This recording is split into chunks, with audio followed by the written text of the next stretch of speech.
আজকের হয়তো আমি যা বলছি 6 মাস পর হয়তো সেটা বলতে পারবো না পরিস্থিতি বুঝে, বা 1 বছর পর পরিস্থিতি কি হবে জানি না। কিন্তু এখন পর্যন্ত যেই ইন্ডিকেশন গুলো, সেগুলো তো প্রশংসা করতেই হবে। প্রধানমন্ত্রী তারেক রহমান মালয়েশিয়ায় পৌঁছেছেন, এইমাত্র খবর দেখছি।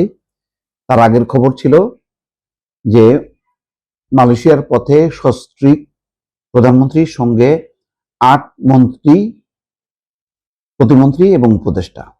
খেয়াল করেন যে সব মিলায় আগেই ঘোষণা করছে যে, আমি দেখলাম যে মালয়েশিয়ায় সফরে 27 জন থাকবে, আর চীন সফরে থাকবে 28 জন। প্রধানমন্ত্রী এই প্রথম যেহেতু সফর মালয়েশিয়ায়, ভাষায় দিতে পারতেন, দলে দলে লোক প্লেন ভর্তি করে নিয়ে যেতে পারতেন, চীনেও নিতে পারতেন, এবং দুটোই গুরুত্বপূর্ণ ডেস্টিনেশন বাংলাদেশের অর্থনৈতিক উন্নয়নের ক্ষেত্রে। সেটা কিন্তু তিনি করেননি।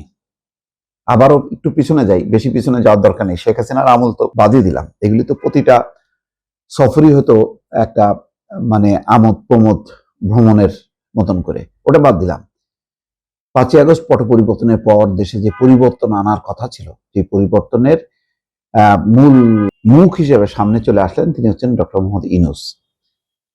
তাকে দেখে কি শিক্ষা পাইলো এই দেশের রাজনীতি, এই দেশের মানুষ, শুধু সেটা চিন্তা করেন।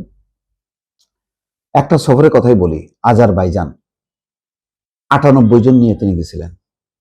যে সফরের এখন পর্যন্ত আজারবাইজানে কেন গেলেন, কি উদ্দেশ্য, সেখান থেকে আউটকামটা কি, কেউ জানে না। সর্বশেষ গুরুত্বপূর্ণ দেশের মধ্যে আমেরিকায় গেছিলেন, অকল্পনীয়।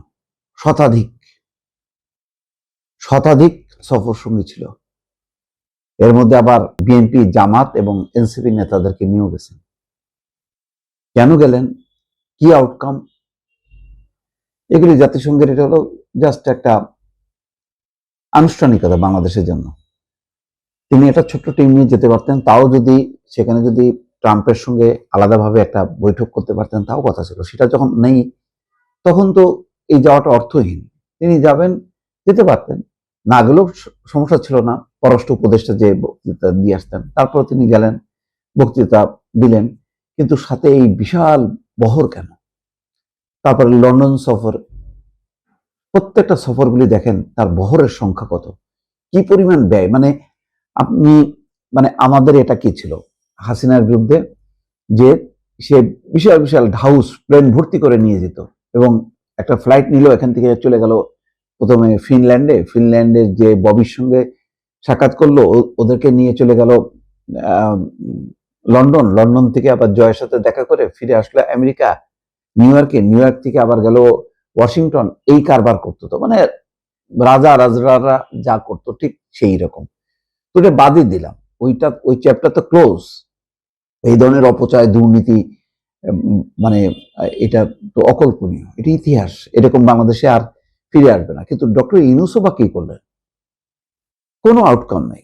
কোনো মালয়েশিয়ার বন্ধ বাজার বা মধ্যপ্রাচ্যের যে শ্রমের বাজার, কোনো কিছুতেই কোনো মানে অগ্রগতি নেই। তারপরও আমরা খুচরা কিছু আইটেম টাইটেম নিয়ে খুব বানায় একটু উৎসাহ দিতাম, যা তা লাভ হয়নি, কোনো লাভ হয়নি।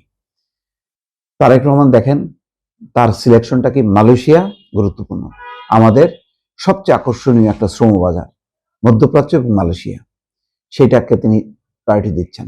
তারপরে আমাদের বড় বড় যে প্রজেক্ট, বিশেষ করে এই যে তিস্তা মহাপরিকল্পনা বাস্তবায়ন, তারপরে দ্বিতীয় পদ্মা সেতু, দ্বিতীয় যমুনা সেতু, তারপরে পদ্মা ব্যারেজ, সবগুলোতে বড় বড় মেগা প্রজেক্টে চীনকে লাগবেই।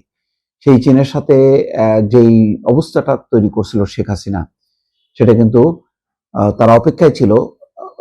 ইন্টারিম গভর্নমেন্টের সাথে তার চুক্তি করে না কেউ, কারণ এর তো আজ আছে কাল নেই, একটা রাজনৈতিক সরকারের সঙ্গে। তো তারাও অপেক্ষায় ছিল যে একটা রাজনৈতিক সরকার আসলে, সেই হিসেবে বিএনপি আসছে, এবং আমার ধারণা যে এটা স্মরণকালের একটা সেরা সফর হবে, যার মধ্য দিয়ে সত্যিকারের বাংলাদেশে বিনিয়োগ অর্থনীতির চেহারাটাই হয়তো পাল্টে যাবে অনেকগুলো প্রজেক্টের মধ্য দিয়ে এবং চীনের অংশগ্রহণে। তো খুবই যৌক্তিক একটা সফর, সেখানেও তিনি 28 জন নিয়ে যাবেন, আগে থেকে সব ফিক্সড করা আছে। এখানে দেখলাম যে অনেক ডার্ক সাইডের মন্ত্রী 10-15 জন নিয়ে যেতে পারতেন। যেহেতু এই টিম যাবে মালয়েশিয়ার থেকেই আবার চলে যাবে হচ্ছে চীনে, তাহলে সেভাবেই তিনি 50 জন করলেও কিন্তু কেউ মাইন্ড করতো না, কিন্তু তা করেননি। তার মানে রাষ্ট্রের পয়সা, এই যে মানে অনেকে মনে করছিল যে 100 টাকা প্লেট 150 টাকা প্লেট তার দপ্তরে, এটা মনে হয় অভিনয়, ঢং দেখাচ্ছে না, এটা যে বাস্তব সেটা তার রাষ্ট্রীয় সফরের এই খরচ নিয়ন্ত্রণের মধ্যেও বোঝা যাচ্ছে যে এই সফরের সংখ্যা একেবারে যতটুক না ততটুক তিনি নিচ্ছেন। এবং এরপরে তো অবশ্যই আমরা আমেরিকার সফরটাও দেখব। তো প্রতিটা ঘটনায় কিন্তু পরীক্ষা দিয়ে দিয়ে তিনি পাশ করতে করতে এগোচ্ছেন, এখনো পর্যন্ত কোনো পরীক্ষায় ফেল করেননি। আমি জানি এই কথাগুলি হয়তো আগ বাড়ায় বলা হচ্ছে, আজকের হয়তো আমি যা বলছি 6 মাস পর হয়তো সেটা বলতে পারবো না পরিস্থিতি বুঝে, বা 1 বছর পর পরিস্থিতি কি হবে জানি না, কিন্তু এখন পর্যন্ত যেই ইন্ডিকেশন গুলো সেগুলো তো প্রশংসা করতেই হবে। সেগুলো যদি আমি এর মধ্যে যদি উপেক্ষা করি, এটাকে যদি উৎসাহ না দিই, এটাকে যদি প্রশংসা না করি, তাহলে তো আমি হলো যে সাদাকে সাদা বলা, কালোকে কালো বলা, এই নীতিতে থাকলাম না। সাদাকে তাহলে কালো বলতে হবে, কালোকে সাদা বলতে হবে, এটা কি ভালো? তো যাই হোক, শুভ সূচনা পৌঁছেছেন কিছুক্ষণ আগে এই স্কলে, মালয়েশিয়ায় পৌঁছেছেন প্রধানমন্ত্রী তারেক রহমান। এটার মধ্য দিয়ে একটা এই 17 বছর পর সত্যিকারের একটা গণতান্ত্রিক রাষ্ট্রের প্রধানমন্ত্রীর একটা যাত্রা শুরু হলো। দেখা যাক শেষ পর্যন্ত কি হয় দর্শক।